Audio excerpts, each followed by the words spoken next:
Bon matin tout le monde! Ceux qui sont encore à l'arrière, je vous invite à prendre place, on va débuter.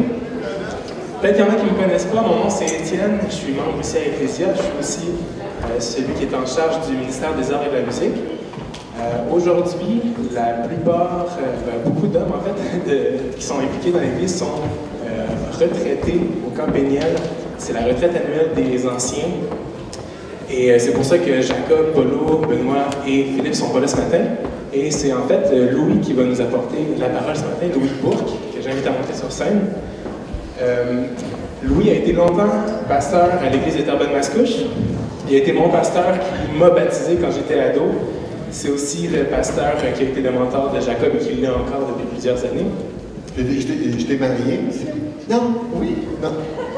Ah, t'as pas fait ça? On a demandé à Jacob de nous marier. Ah, Jacob, ok, c'est correct. Mais je t'excuse. Mais tu étais là à notre mariage aussi. Oui, j'étais là. Donc, je vous laisse entre les mains de Louis. Nous, on va se revoir tout à l'heure avec Alex pour la musique. Merci beaucoup. Louis, je te souhaite la bienvenue avec nous. Merci. Bonjour à tous. Alors, ça fait 2 ans que je suis venu vous visiter et chaque fois, bien, j'attends l'invitation. Des fois, ça tarde, mais quand même. En plus, avec la fin de semaine des anciens, à l'extérieur, bien, le besoin était évident. Et ce matin, je suis heureux de pouvoir contribuer à l'édification de cette belle église. Quand je me promène dans les églises de la Rive-Nord, c'est toujours un privilège parce qu'il y a plein de gens où j'ai eu le privilège de prendre soin et de les visiter comme ça, de les rencontrer. Bien, naturellement, mon cœur s'attache et est reconnaissant pour leur persévérance dans la foi, mais aussi pour toute cette affection qui nous unit les uns les autres. Plusieurs personnes me demandent des nouvelles. Je m'excuse pour ceux qui ne me connaissent pas ou qui ne connaissent pas ma fille, mais c'est tellement connu présentement au travers de nos églises. Oui, c'est-tu parti? C'est-tu bon? Oh. Alors, comme je disais, les fonctions de manette, c'est pas... j'ai pas une relation d'amour avec les manettes. C'est à l'autre bord. OK, voilà, hein, Marjolaine, qui est ma fille la plus vieille, j'ai 5 enfants. Et ils ont très éprouvé. Le petit garçon du milieu, il s'appelle Caleb. Il a depuis presque 15 mois une leucémie très rare, une leucémie très agressive. Il se bat pour sa survie. Il a quitté Montréal au mois d'octobre parce qu'à Montréal, il ne pouvait plus rien faire pour lui. Et ils ont été invités par un super hôpital aux États-Unis, le St. Jude Hospital à Memphis, au Tennessee, qui, eux, c'est un hôpital de recherche, particulièrement dans le domaine de la leucémie qu'il a, et qui a un traitement spécial qui n'est pas garanti à 100%, il y a seulement 10 à 20% des chances de guérir. Nous, on ne pense pas comme ça, on ne pense pas en termes de chance, on pense en termes de volonté de Dieu. Et ils sont là. Tant que le petit garçon est vivant, bien, ils se battent pour lui. Puis là, c'était difficile jusqu'à dernièrement. Mais à vrai dire, c'est toujours difficile, mais c'était encore plus difficile dernièrement parce qu'il avait un virus qu'il n'était pas capable d'éliminer lui-même. Et finalement, ils étaient pour mettre Caleb en soins palliatifs parce qu'ils ne pouvaient pas faire le traitement tant que le virus était présent. Et le virus, d'une manière miraculeuse, est parti la journée où ils devaient le mettre en soins palliatifs. Alors, on est reconnaissant que, bon, la bataille continue. Dieu n'a pas dit encore c'est fini. C'est pas facile, mais ce qui est fantastique, comme on va voir ce matin, c'est de voir l'œuvre de Dieu dans leur vie, voir de l'œuvre de Dieu dans la vie de la famille, de voir comment est-ce qu'eux aussi ils sont suivis partout, sont suivis par des milliers de personnes. Ma fille est médecin aux Îles-de-la-Madeleine, et aux Îles-de-la-Madeleine, elle est très appréciée. Il l'appelle la chirurgienne qui prie avec ses patients. Parce qu'à l'occasion, ceux qui lui permettent, lui donnent l'occasion de pouvoir prier. Et c'est vraiment un beau témoignage. Donc, ils ont vraiment à cœur la situation de Marjolaine. Et on est reconnaissant pour tout l'impact que ça a justement dans leur vie. Alors, ce matin, pour pour ce deuxième dimanche de l'année, j'aimerais ça pouvoir avec vous regarder qu'est-ce que Dieu a en réserve pour vous en 2017. On était au début de l'année et j'aimerais ça pour introduire cette réflexion. Si vous avez une Bible, pouvoir regarder avec moi dans l'Épître aux Philippiens au chapitre 4. Un beau passage dans lequel l'apôtre Paul parle de son expérience dans sa relation avec Dieu. Il nous décrit cette interrelation-là entre sa confiance en Dieu et sa relation avec les Philippiens. Et on voit quelques principes dans ce passage qui vont nous encourager pour 2017. Donc, si vous avez une Bible, moi j'ai une version Louis II 1910, alors on va aller voir dans Philippiens chapitre 4, verset 10. J'ai trouvé une grande joie dans le Seigneur de ce que vous avez pu enfin renouveler l'expression de vos sentiments pour moi. Vous y pensiez bien, mais l'occasion vous manquait. Ce n'est pas en vue de mes besoins que je dis cela, car j'ai appris à être content de l'état où je me trouve. Je sais vivre dans l'humiliation et je sais vivre dans l'abondance. En tout et partout, j'ai appris à être rassasié et à avoir faim, à être dans l'abondance et à être dans la disette. Je puis tout par celui qui me fortifie. Cependant, vous avez bien fait de prendre part à ma détresse. Vous le savez vous-même, Philippiens, au commencement de la prédication de l'Évangile, lorsque je partis de la Macédoine, aucune église n'entra en compte avec moi pour ce qu'elle donnait ou recevait. Vous fûtes les seuls à le faire, car vous m'envoyâtes déjà à Thessalonique et à 2 reprises de quoi pourvoir à mes besoins. Ce n'est pas que je recherche les dons, mais je recherche le fruit qui abonde pour votre compte. J'ai tout reçu et je suis dans l'abondance. J'ai été comblé de bien en recevant par Épaphrodite ce qui vient de vous, comme un parfum de bonne odeur, un sacrifice que Dieu accepte et qui lui est agréable. Et mon Dieu pourvoira à tous vos besoins selon sa richesse avec gloire en Jésus-Christ.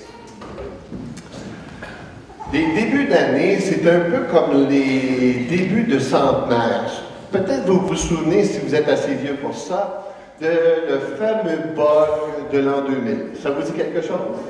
Hein?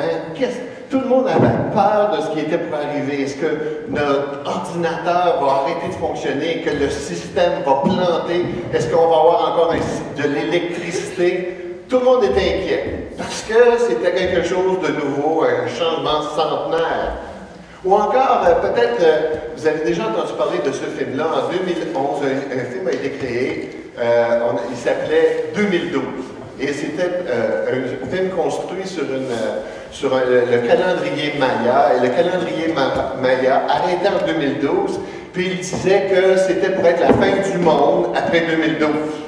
Alors, on est là, puis on attend la fin de l'année. Mais là, c'est drôle, la fin du monde. Ça dépend, c'est pas la fin du monde partout en même temps dans sa planète, parce qu'il y a des pays qui vont vivre la fin de l'année avant nous autres. Enfin, on ne sait pas comment ça fonctionne, mais on a peur. Même des fois, les chrétiens, ils ont peur. Et c'est pour ça même que certains ils ont des passions pour les événements futurs. Et ils se posent des questions, quand est-ce que Jésus va revenir? Est-ce qu'il y a des signes? Est-ce qu'il y a des accomplissements? On se préoccupe de l'avenir. On est préoccupé de ce qui va se passer. C'est pour ça aussi même que beaucoup de gens aiment l'astrologie ou le tirage des cartes, parce qu'on veut savoir c'est quoi l'avenir. On est insécure par rapport à l'avenir. Et même en ce début d'année, on peut se poser la question, qu'est-ce qui va arriver en 2017 pour chacun de vous? Est-ce que vous allez être encore vivant? Allez-vous perdre un enfant? Allez-vous perdre votre travail? Allez-vous perdre la santé? On peut se poser, se questionner et même s'angoisser. Et c'est pour ça que, pour comme enfants de Dieu, c'est important que nous, on puisse voir l'avenir d'une manière différente de ceux qui n'ont pas d'espérance. D'appartenir à Dieu, d'être un enfant de Dieu, d'être en relation avec Dieu, ça change toute notre perspective de l'avenir. Ça change tout de ce que Dieu peut avoir en réserve pour nous dans le futur. Premièrement, parce qu'on sait que Dieu existe. Deuxièmement, parce qu'on sait que Dieu est souverain. Parce que nous savons qu'on peut regarder l'avenir avec confiance. Dieu nous dit au travers le prophète Jérémie, « Je connais les projets que j'ai formés sur vous, dit l'Éternel, projets de paix et non de malheur, afin de vous donner un avenir et de l'espérance. Vous m'invoquerez et vous partirez. Vous me prierez et je vous exaucerai. Vous me chercherez et vous me trouverez. Si vous me cherchez de tout votre cœur, je me laisserai trouver par vous, dit l'Éternel. » J'aime ce passage. Je le cite régulièrement dans des cartes, dans des petits mots pour encourager les gens. Dieu a des projets de paix et non de malheur. Il a ce qu'il a en réserve pour nous, ce qu'il planifie dans notre vie, dans le futur, n'est jamais pour nous rendre malheureux. Jamais pour nous détruire. Jamais pour nous rendre la vie misérable. Et c'est ça qui est la beauté d'appartenir à Dieu. C'est ça qui est la beauté d'être un enfant de Dieu. Jésus dit même, il dit, vous comme parents, vous savez donner de bonnes choses à vos enfants. Puis nous, on est des êtres imparfaits, des êtres pécheurs, des êtres qui, on ne fait pas toujours les choses pour des bonnes raisons. Il dit, mais vous savez donner de bonnes choses à vos enfants. Hey, imaginez-vous notre Papa Céleste, notre Père Céleste, comment est-ce que lui, lorsqu'il décide quelque chose pour nos vies, c'est jamais dans le but de nous faire du tort. Toujours pour notre bien. La différence entre Dieu et ceux qui prédisent l'avenir, c'est pseudo-diseurs de bonne aventure. La différence entre les deux, c'est que notre Dieu, lui, ce qu'il affirme à notre sujet, ses promesses qu'il nous donne à l'égard de notre vie, on peut s'y fier à 100%. J'aime ce beau passage dans Nombre qui dit « Dieu n'est pas un homme pour mentir, ni fils d'un homme pour se repentir. Ce qu'il a dit ne le fera-t-il pas? Ce qu'il a déclaré ne l'exécutera-t-il pas? » Wow! Ça peut être bon dans notre tête. On peut croire ça avec notre tête, mais on ne le vit pas toujours avec notre cœur ou avec nos émotions. Dieu dit, ce que j'affirme, je vais l'accomplir. Donc, on peut penser à toutes ces promesses que Dieu fait dans la Bible. Plus de 5000 promesses. Ce qu'il affirme au sujet de notre vie, ce qu'il dit, il va l'accomplir parce que ce n'est pas un menteur. Les hommes, c'est une autre histoire. Mais avec lui, aucun doute que ce qu'il promet, il va l'accomplir. Donc, comment on peut envisager 2017? Bien, on peut envisager cette année-là avec vraiment confiance. Car Dieu nous dit qu'il va pourvoir à tous nos besoins. C'est ça qu'il nous dit ici. Mon Dieu pourvoira à tous vos besoins selon sa richesse, avec gloire, en Jésus-Christ. Le contexte, c'est un contexte d'argent. Dans le sens que les Philippiens avaient ramassé des sous pour aider Paul dans son ministère. Et Paul leur écrit pour les remercier. Il leur dit « Merci pour ce que vous avez fait. » À vrai dire, beaucoup de gens m'ont abandonné, mais vous avez pris soin de moi, puis je l'apprécie. Puis, je vous dis ça pas parce que vous m'avez donné de l'argent. J'apprécie ça parce que je vois votre cœur, je vois votre désir de prendre soin de l'Évangile, de prendre soin du royaume. Mais ce qu'il nous dit aussi, il nous parle de sa confiance en Dieu. Il nous parle comment est-ce que, peu importe les situations dans lesquelles il est exposé, même si les Philippiens n'avaient pas donné d'argent, il a parfaitement confiance en Dieu. Et quand on étudie le passage, c'est vraiment intéressant parce qu'il n'est pas en train de dire ici que d'avoir confiance en Dieu, qu'il va devenir riche, comme certains théologiens enseignent dans la théologie de la prospérité. Il est juste en train de dire ici que même des fois, quand il est dans la disette, ça veut dire qu'il manque ou qu'il a très peu. Même dans ces conditions-là, il voit la fidélité de Dieu, il voit la bonté de Dieu, il a confiance en Dieu que peu importe ce à quoi Dieu va l'exposer, son Dieu va prendre soin de lui. Et c'est pour ça que ce passage-là, il me semble qu'il est beaucoup plus large que juste une question financière. Lorsqu'il dit ici, « Mon Dieu pourvoira à tous vos besoins. » Pourquoi je peux avoir confiance dans l'année 2017? Parce que Dieu il dit, « Je vais prendre soin de tes besoins, peu importe ce qui va arriver. » « Ouais, mais Seigneur, si je perds un enfant, qu'est-ce qui va arriver? Je vais prendre soin de toi. Tu ne vas pas être détruit. Ça ne va pas être au-dessus de tes forces. Je vais être avec toi, je vais t'accompagner. Je vais même faire des œuvres miraculeuses dans ta vie, dans un contexte si dramatique. Et c'est ça qu'on voit dans la vie de Marjolaine et Stéphane. On voit quoi? On voit un Dieu qui prend soin d'eux, un Dieu qui pourvoit leurs besoins, qui pourvoit leurs blessures, qui pourvoit leurs souffrances, qui pourvoit leur tristesse, qui pourvoit cette possibilité de perdre le petit garçon. Et non seulement ils sont éprouvés par la maladie de leur petit garçon, mais il semble que c'est tellement plus compliqué que tout le monde. Pourquoi il a attrapé ce virus-là? Il a attrapé ce virus-là alors qu'un dimanche matin, ils ont dit hey, le petit garçon il allait bien, il avait eu un traitement de chimio, son système immunitaire est en train de remonter, puis là, il est à plaque pour faire la transplantation spéciale. Là, il dit hey, ça fait tellement longtemps qu'on n'a pas été à l'église, on va à l'église. Et la plus vieille des enfants, à l'église, a attrapé une grippe. Tu te dis, waouh, c'est quoi? Qu'est-ce qui se passe, Dieu? Ils vont à l'église pour aller te louer, t'adorer, pour faire ta volonté, parce que Dieu aime quand on va à l'église pour rencontrer des frères et des sœurs, pour adorer Dieu, pour entendre la parole de Dieu. Et c'est là qu'il attrape un virus qui est presque en train d'éliminer le garçon. Tu te questionnes. Mais Dieu, il dit, ce que je prévois pour toi, inquiète-toi pas, je vais prendre soin de toi. Dieu, il dit, je vais pourvoir. J'aime tellement ce beau passage-là dans le Sermon sur la montagne. Oh non, pardon. Il faut que je suive mes notes. Pourquoi il n'est pas là, lui? Enfin, c'est le passage dans Matthieu, chapitre 7, qui dit, il est là? Et voilà, merci. Hey, c'est miraculeux, je ne l'ai pas vu pour la parole, non, enfin. Y a-t-il quelqu'un qui l'a vu à ma place? Hein? Il dit, ne vous inquiétez donc pas. On est-tu bon là-dedans de s'inquiéter? Oh yeah! Moi, je suis genre, tu sais, un peu à se faire des scénarios dans la tête. Puis là, j'entends les personnes parler, puis je réponds. Puis là, je capote. Tu sais, ma femme m'a dit, arrête de te faire des scénarios. Ne vous inquiétez donc point.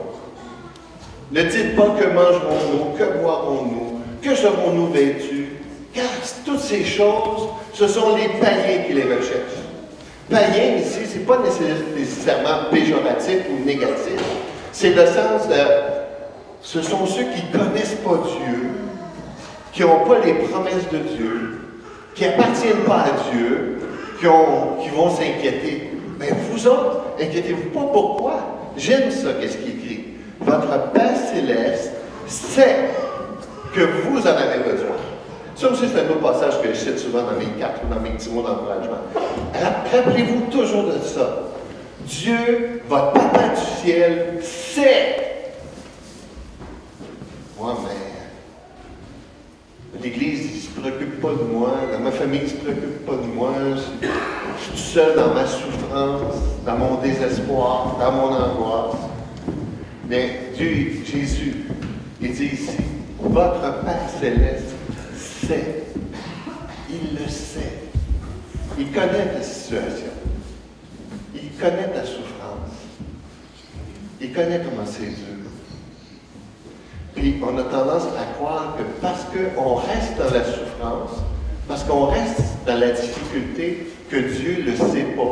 Ou même pire que ça, il s'en fout. Non, c'est pas vrai.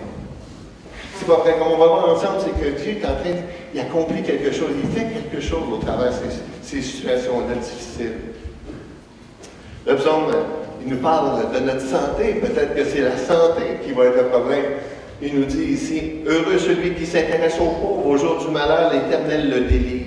L'Éternel le garde et lui conserve la vie. Il est heureux sur la terre. Tu ne le livreras pas au bon plaisir de ses ennemis. L'Éternel le soutient sur son lit de douleur. Regardez, sur son lit de douleur. Encore une fois, il n'est pas écrit ici qu'il n'y en aura pas de lit de douleur. Il dit qu'il le soutient au travers le lit de douleur. Tu le soulages de toutes ses maladies. Il ne dit pas qu'il n'y aura pas de maladie. C'est comme le psaume 23. On connaît tous bien ça, pour ceux qui ont commencé à lire la Bible depuis quelques années. Hein. Quand je marche dans la vallée de l'ombre de la mort. Quand je marche, quand c'est tellement difficile, quand je marche, quand c'est tellement noir, quand je marche, quand je souffre tellement, il dit, tu es avec moi. Donc, Dieu n'enlève pas les épreuves. Dieu n'enlève pas la souffrance, mais il nous accompagne. C'est ça le miracle. Le miracle, c'est pas qu'il enlève la souffrance. Le miracle, c'est qu'il te donne une grâce spéciale pour passer au travers de la souffrance, au travers des difficultés. Y a-t-il un événement en 2017 qui va être au-dessus de vos forces? Paul y répond.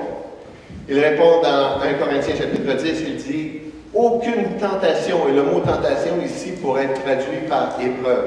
Les deux mots sont utilisés puis sont interchangeables, ça dépend du but. Lorsque Dieu permet les épreuves dans nos vies, c'est toujours dans un but de nous faire du bien, jamais dans un but de nous détruire. Des fois, quand la tentation est utilisée avec le diable, c'est toujours dans un but de nous faire échouer, de nous nuire dans notre marche avec Dieu. Dans le texte ici, c'est pas dans le but de nous détruire.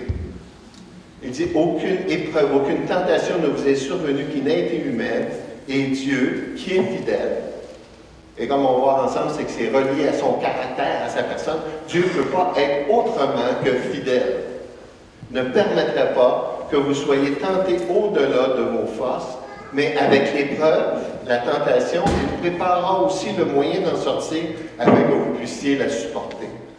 Donc, il est en train de nous dire ici que peu importe ce qu'on ne connaît pas dans le futur, Dieu il dit que ça ne sera jamais au-dessus de tes forces. Ça, c'est le problème, c'est que souvent, on voit ce qui nous atteint, mais on ne voit pas tout ce que Dieu nous protège. Parce que s'il jugeait que telle situation, ou telle épreuve, ou telle maladie serait au-dessus de tes forces, tu ne l'aurais pas.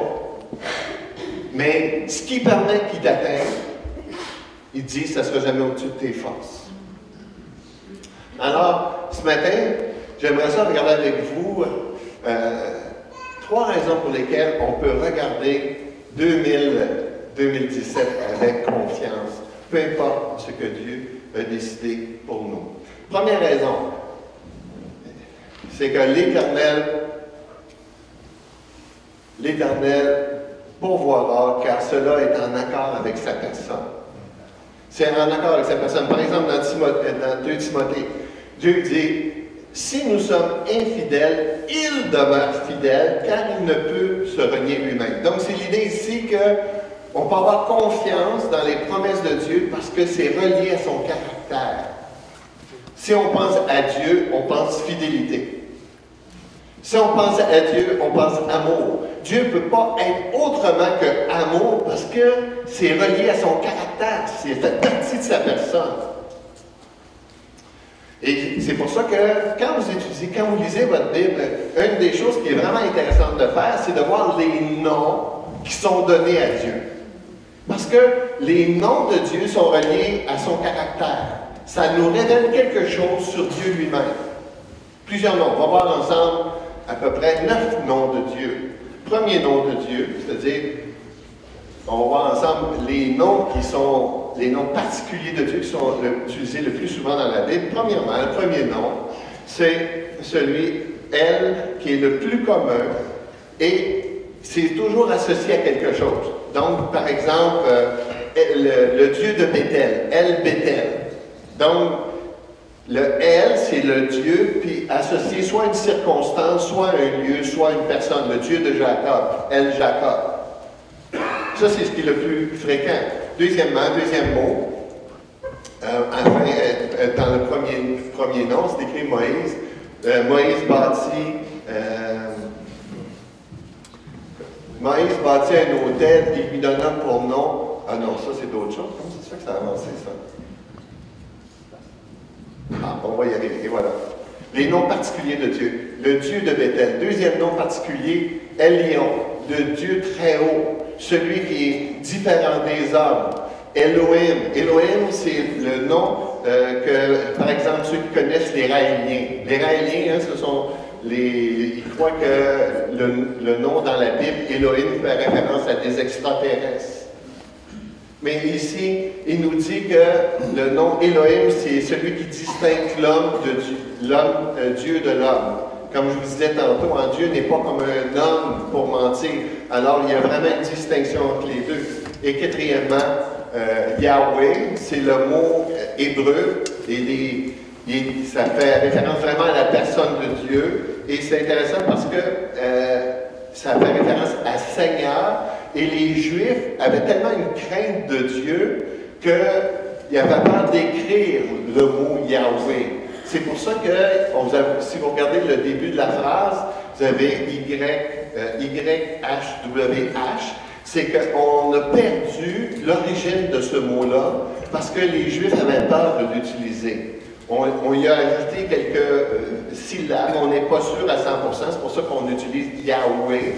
Mais l'idée ici, c'est que les Juifs, eux autres, parce qu'ils avaient une crainte de Dieu, ils n'utilisaient même pas Yahweh, mais ils utilisaient, attendez, Jéhovah. Donc, c'est pour ça qu'en public, les Juifs utilisaient le mot Jéhovah. Ça, ce sont les quatre noms qui sont utilisés généralement parlant de Dieu. Mais il y a des noms particuliers. On a premièrement, comme nom particulier, l'Éternel, mon étendard. Un nom que Moïse a utilisé pour parler de sa victoire, la victoire de Josué sur Amalek. Moïse bâtit un autel et lui donna le nom, l'Éternel ma bannière, celui qui me représente, celui qui finalement est le Tout-Puissant, qui a battu l'armée étrangère. Deuxième nom qui est utilisé, je ne sais pas pourquoi, et voilà, l'Éternel paix, Shalom. On connaît bien ce nom-là, qui est utilisé aussi par Gédéon. Lorsque Gédéon a battu l'armée, qui a battu les, si je ne me trompe pas, les Philippiens, il dit les Philiciens, Gédéon bâtit un autel à l'Éternel, lui donnant le nom l'Éternel paix. Il existe encore aujourd'hui à Oprah, qui appartient à la famille d'Abiézer. Troisièmement, on a le nom l'Éternel, notre justice. Et là, ça fait référence ici à un autre endroit où ça fait référence au Messie qui va venir. On dit ici, par exemple, dans Jérémie, en son temps, Juda sera sauvé, Israël aura la sécurité dans sa demeure, et voici le nom dont on l'appellera l'Éternel, notre justice. Quatrièmement, on a l'Éternel des armées. Dans le psaume 24:10, David nous dit, il fait l'éloge de la puissance de Dieu. Qui est donc ce roi de gloire, l'Éternel des armées? Voilà le roi de gloire, Yahweh Shabbat. Et finalement, cinquièmement, celui que j'aimerais qu'on porte attention ce matin, l'Éternel pourvoira. C'est encore un nom de Dieu. On a ça dans Genèse 22:14, et c'est rapport à l'histoire d'Abraham. Abraham donna à ce lieu le nom de Jéhovah Jireh. C'est pourquoi l'on dit aujourd'hui, à la montagne de l'Éternel, il sera pourvu. Quand Abraham utilise ce nom, l'Éternel pourvoira, encore une fois, retenez à l'idée que les noms de Dieu révèlent le caractère de Dieu. L'Éternel pourvoira. Le contexte, et vous connaissez sûrement cette histoire-là, Dieu demande à Abraham d'offrir en sacrifice son fils Isaac, le fils de la promesse. À l'âge de 75 ans, Abraham reçoit une promesse de Dieu. Dieu qui décide dans sa souveraineté, d'une manière arbitraire, il décide de dire, Abraham, de toi va venir une grande nation. Il dit, il y a quelqu'un qui va naître, tes enfants, ta postérité va devenir grand comme le sable de la mer. Tu vas avoir des enfants, des petits-enfants, des petits-petits-enfants, des petits-petits-petits-enfants. Il dit, ça va devenir miraculeux tellement qu'il va en avoir. Mais Abraham a 75 ans. Il est stérile. Ou sa femme est stérile. Enfin, on ne sait pas lequel des deux est stérile, mais ils n'ont pas d'enfants, puis ils ne sont pas capables d'avoir d'enfants. Pendant 25 ans, Abraham a marché avec Dieu. Dieu lui rappelait la promesse, tu vas avoir une postérité, tu vas avoir une postérité. Et finalement, à l'âge de 99 ans, Sarah, sa femme, donne naissance à un fils, Isaac. Wow! Déjà, une naissance à l'âge de 100 ans, c'est pas commun. Deuxièmement, il y a un enfant. Il n'y en a pas 10, il y a un enfant. Et cet enfant-là grandit, l'âge de 12 ans. Donc, Abraham est rendu à 113 ans, 111 ans, 112 ans. Et là, Dieu dit à Abraham, bon, il dit, j'ai décidé aujourd'hui que tu n'étais pas offrir ton fils en sacrifice. Abraham, l'unique, celui à qui tu m'as donné tu m'as promis une postérité? Oui. OK. Alors, Abraham, nous, on connaît l'histoire. C'est facile de voir le déroulement futur, parce qu'on le lit, mais lui, à ce moment-là, il ne sait pas ce qui se passe. Tout ce que tu sais, c'est qu'il fait confiance à Dieu. Il fait confiance à Dieu, il prend son fils, ils s'en vont, ils mettent du bois sur un âne, puis ils s'en vont, ils marchent.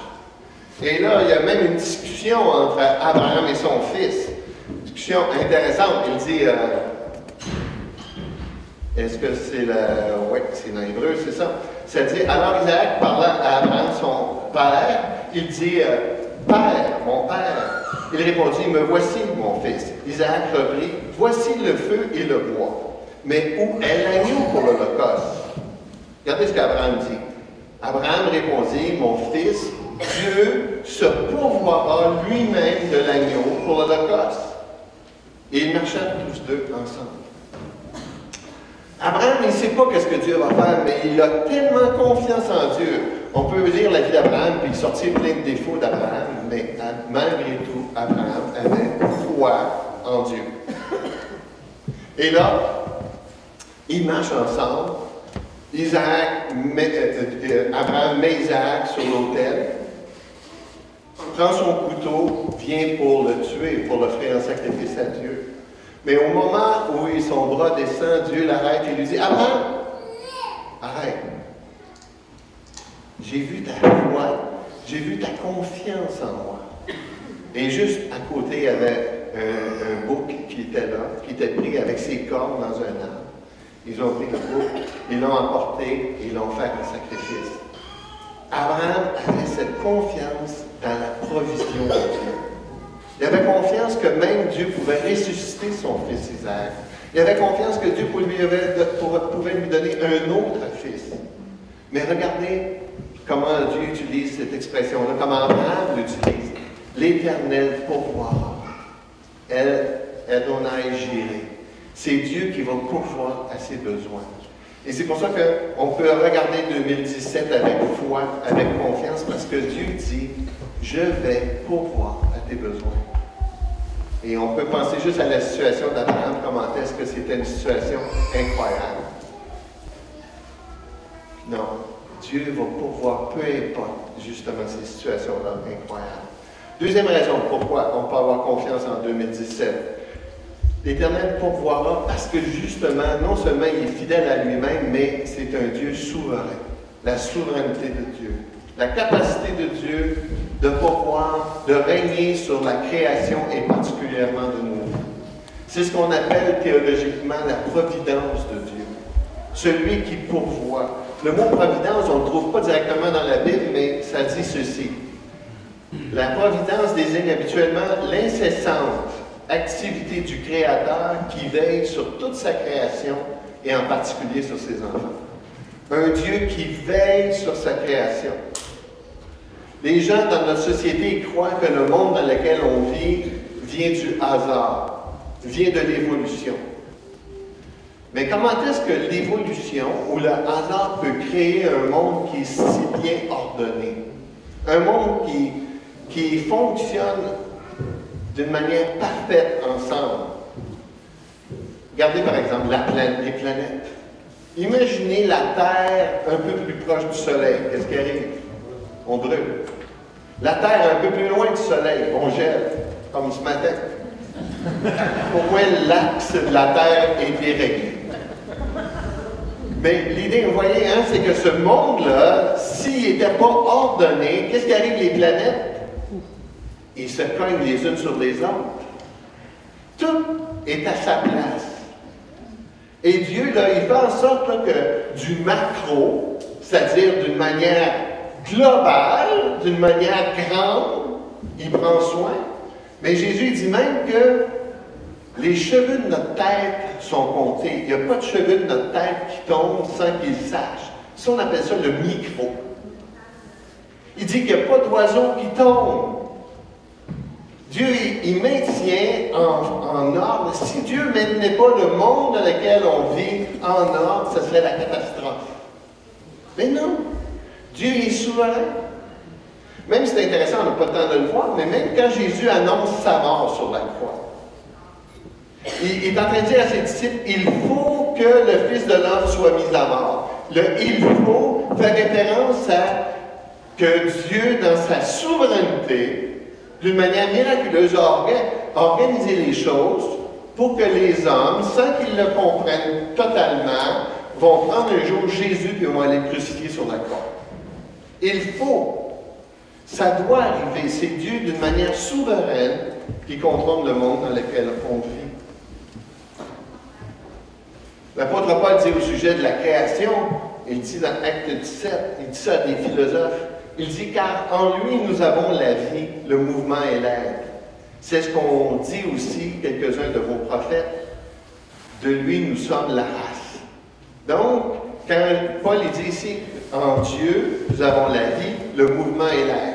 Dieu contrôle le monde dans lequel on est. Dans Colossiens 1,17, il dit à peu près la même chose. Il dit, il est avant toute chose et toute chose subsiste en lui. Toute chose subsiste en lui. Si Dieu n'était pas en contrôle de l'univers, ça serait la catastrophe. Le dictionnaire biblique nous fait une nuance importante au sujet de la providence de Dieu. Il dit ceci. Cette façon de voir Dieu prendre soin du monde doit être distinguée du panthéisme qui absorbe le monde en Dieu, du déisme qui se le sépare Dieu du monde, du dualisme qui partage le contrôle du monde entre Dieu et une autre puissance, de l'indéterminisme qui exclut tout contrôle quel qu'il soit, du déterminisme qui réduit à rien la responsabilité de l'homme, du hasard qui nie que la puissance exerçant le contrôle soit rationnelle et du destin qui refuse un caractère bénéfique. C'est l'idée ici que c'est difficile à comprendre. C'est pour ça que ça l'a tellement fait couler l'encre, la souveraineté de Dieu. Dieu, comment il peut être si souverain que les hommes ont des responsabilités? Comment est-ce que, si Dieu est souverain, pourquoi il permet une chrétienne d'être violée et tuée? Si Dieu est souverain, pourquoi mon boss, il me rend la vie si pénible à ma job puis que Dieu ne règle pas son compte? Pourquoi?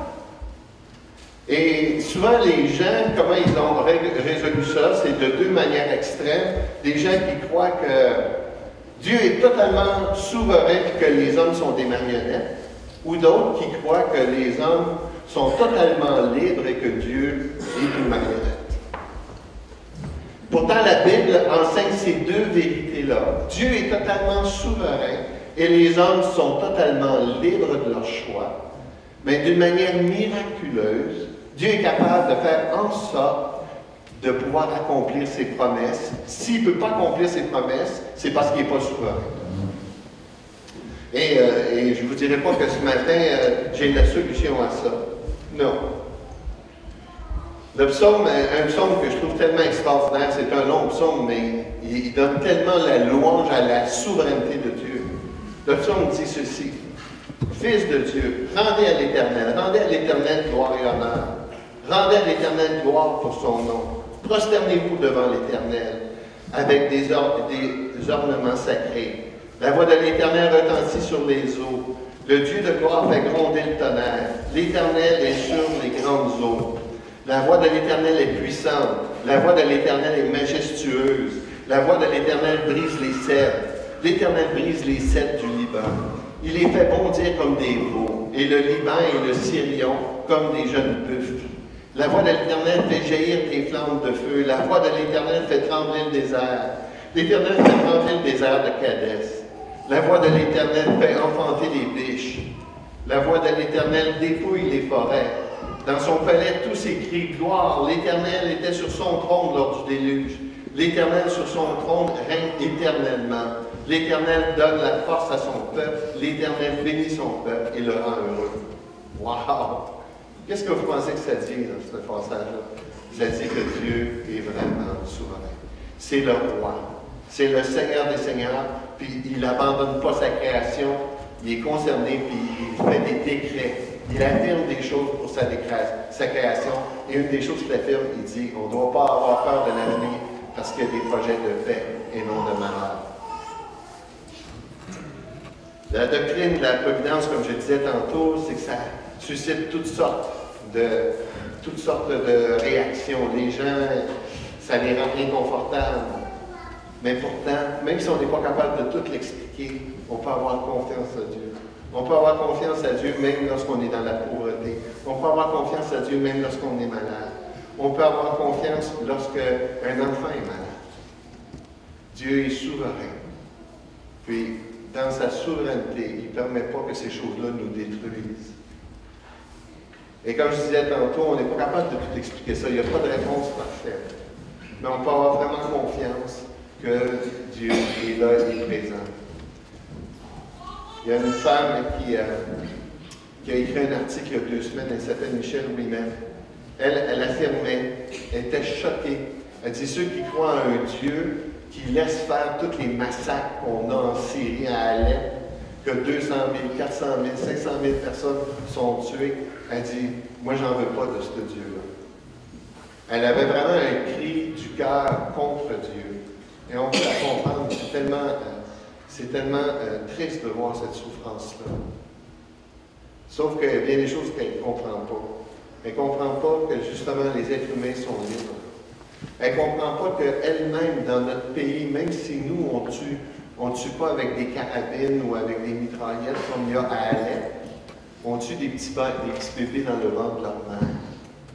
Et on ne parle pas de 200 000, 400 000 ou 500 000 personnes, on parle de millions, de millions et de millions et de millions de bébés qui sont tués dans le ventre de leur mère. Ça porte juste un autre nom. Ça porte juste un nom qui rassure, qui apaise notre conscience. Mais comment est-ce que Dieu peut laisser faire ça, justement, encore une fois? Pourquoi il laisse les hommes détruire, tuer leurs enfants dans leur ventre? Pas de réponse. Tout ce que je sais, c'est que Dieu est souverain. Et parfois, il intervient, puis des fois, il n'intervient pas. Dieu a un plan. C'est pour ça, même si on ne comprend pas tout, quand quelqu'un souffre, il faut lui donner la compassion, comme John nous dit, mais on n'a pas le temps de le voir. J'aimerais juste regarder avec vous rapidement pourquoi Dieu permet des situations qui nous font souffrir comme ça. Différentes raisons. Première raison, Dieu veut développer mon caractère. Dans toutes les circonstances dans lesquelles Dieu me permet que je sois, c'est toujours dans le but de développer mon caractère à l'image de Jésus. Toujours. Si Dieu ne guérit pas Caleb, l'un des miracles que j'ai vu dans la vie de ma fille et de mon fils, c'est leur témoignage. C'est leur confiance en Dieu malgré la souffrance. C'est leur confiance en Dieu, même s'ils ne comprennent pas ce qui se passe. C'est leur confiance en Dieu, même s'ils vont perdre un fils. Ils ont tellement confiance en Dieu. Je vois le miracle de transformation dans la vie de mon gendre. Voir mon gendre devenir un homme spirituel, un homme mûr, un homme accompli en Christ. Dieu permet la souffrance pour toujours travailler notre caractère afin qu'on ressemble un peu plus à Jésus. Deuxièmement, Dieu permet les épreuves pour qu'on s'approche de lui. Vous allez expérimenter dans vos vies que la souffrance, ça vous rapproche toujours de Dieu. Vous allez découvrir des choses sur Dieu dans la souffrance que vous n'aurez jamais expérimentées dans votre vie. Parce que quand ça va bien, on ne va pas vers Dieu. Quand ça va bien, on rend notre vie comme nous-mêmes. On rend ça là, comme des champions, mais quand on est rendu, puis là on souffre tous les coups, on se met à faire des prières qu'on ne faisait pas avant. On s'approche de Dieu, on découvre des choses sur Dieu. Et finalement, c'est pour notre bien.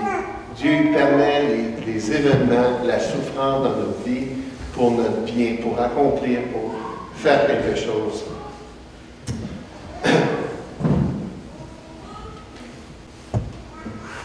On n'a pas le temps, il faut que je termine. Juste surfer mon dernier point. Oh, ça va être intéressant d'étudier ça. Comment est-ce que Dieu... ça ne marche plus, ça. J'ai pesé sur le bouton dans le milieu, qu'est-ce qu'il y a? On oublie ça. Dieu pourvoit de trois façons. Première façon qu'il pourvoit réellement nos besoins. Tu n'as pas de job, tu te donnes un job. Il pourvoit d'une manière différente. Tu n'as pas d'argent, tu as une épicerie. Et troisièmement, comment Dieu pourvoit? Il pourvoit sa grâce. Il dit non. Parce que même son nom est une façon de pourvoir à nos besoins. Et je termine en vous disant que pourquoi Dieu, on peut avoir confiance en 2017 ce qu'il va accomplir, c'est parce qu'on peut juste regarder le passé. Et dans le passé, on voit quoi? On voit un Dieu qui a pris soin de son peuple à travers la Bible. On voit Dieu qui a pris soin de toi dans ta propre vie dans le passé. Finalement, le passage en Philippiens chapitre 4, verset 19, lorsqu'il dit que mon Dieu pourvoira tous vos besoins, c'est comme un gros chèque. Un chèque qui dit, ça vient, la banque c'est le ciel, celui qui fait le chèque c'est Dieu, le destinataire c'est moi, et la quantité c'est il va te donner ce que tu as besoin au moment où tu en as besoin. Amen. Je ne sais pas ce que Dieu a prévu pour vous, mais rappelez-vous toujours, rappelez-vous que Dieu il le sait, que Dieu il connaît ta situation, puis parce qu'il est souverain, il dit ça ne sera pas au-dessus de tes forces, mais je vais faire quelque chose de merveilleux au travers de cette situation. Prions. Seigneur Jésus, je te remercie pour toutes ces promesses que tu nous donnes dans ta parole. Je te remercie pour ma propre vie. Je mentionnais comment on peut se fier sur la provision de Dieu à cause du passé. Dans mes 40 ans de vie chrétienne avec toi, Seigneur, j'ai été tellement fidèle. J'ai passé au travers beaucoup d'épreuves, au travers beaucoup de souffrances. Et encore aujourd'hui, Seigneur, tu permets que la souffrance fasse partie de ma vie. Mais Seigneur, tu as toujours fait un œuvre extraordinaire. Et je vais te prier pour mes frères et mes sœurs, pour ceux qui sont ici ce matin, pour ceux qui souffrent et qui se posent des questions où tu es. Qu'ils puissent, Seigneur, avoir dans leur cœur une réponse, un écho qui vient de toi et qui dit « Hey, je sais ce que tu vis. Fais-moi confiance. Fais-moi confiance sur la façon dont je vais pourvoir à tes besoins. Fais-moi confiance, même si tu souffres dans ton mariage, fais-moi confiance que je vais faire un œuvre extraordinaire. » Je te demande, Seigneur Jésus, de donner la foi d'Abraham, la foi qui ne doute pas et qui permet de voir ton œuvre dans ma vie. Dans le nom de Jésus. Amen.